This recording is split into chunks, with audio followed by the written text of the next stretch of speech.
naimbitahan niya si ate sa birthday. Si ate lang palang naimbitahan, pero kami hindi.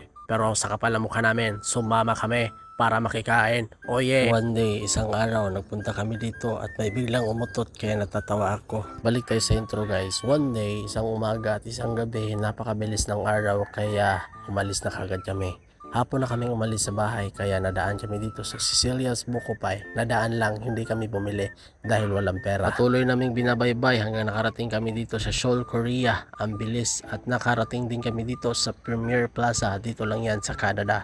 Kaya mabilis ang aming takbo at nakita ko dito si Boyet. Oy Boyet, anong ginagawa mo dyan? Bakit kasama mo si Lorna? Hala, halak. Tutuya silang Cavite at nakarating na kami dito sa USA. Ang bilis talaga ng panahon. Napakabilis talaga ng sinasakyan namin pabiling isang ginamos, isang Caltex. At ayan, nakarating na kami dito sa Hacienda Mall. Dito lang yan sa Canada silang. Oh yeah! Napakaganda na talaga na sila ngayon guys. Sobrang developed na talaga. Kaya ano pang hinihintay nyo? Pasyal na kayo dito. At sa mga puntong ito ay nakarating na kami dito sa office. At ayan, pumasok ako at bumaba ulit sa sakyan. Ano ba yan talaga? Ano ba? Nalilibog na ako sa iyo. At sa mga puntong ito ay panay pa cute ang aking tita. Ayan, cute naman talaga siya dahil naka-uyab siya ng apam. Sana all, charot. Good luck sa inyo guys dahil ang apam ay negro. Oh yeah.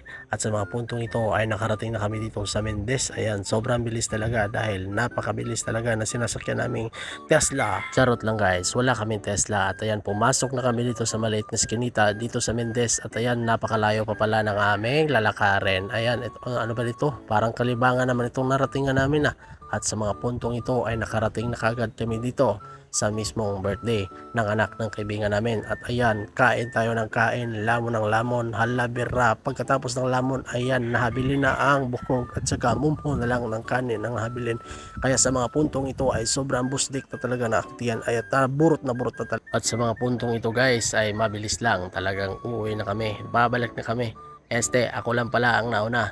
Kaya nandito na kami, palabas na kami ng highway. Kasama ko ang pinsan ko na napakakulit at may biglang naisipan ng pinsan ko. Ayan, nakaapak tuloy kami ng itats. Talaga naman ang pinsan ko, napakakulit talaga. Ano ba itong, ano ba ginagawa mo? Day agoy, nakatamak talaga ng itats yung sinilas ko guys. Napakaswerte ko talaga. Sa mga puntong ito guys ay nagabihan niya kami sa paglalakad dahil napakalayo at nagian pa talaga namin ang kalibangan nila guys. Halakad diha. At sa mga puntong ito ay sinundo na kami ng Tesla. Charot, hindi pala Tesla, Ford lang pala. Kaya ayan guys, sasakay na kami sa sasakyan at nagbabay na ang isa dito dahil nabusdik na ang kanyang tiyan. Dako makinikaon ng bayhanan marites pag inindak ko. At sa mga puntong ito ay mamaalam na kami. Paalam na sa inyo guys. Salamat, maraming salamat, maraming salamat sa panonood ng aking mga walang kwantang video. Bye bye!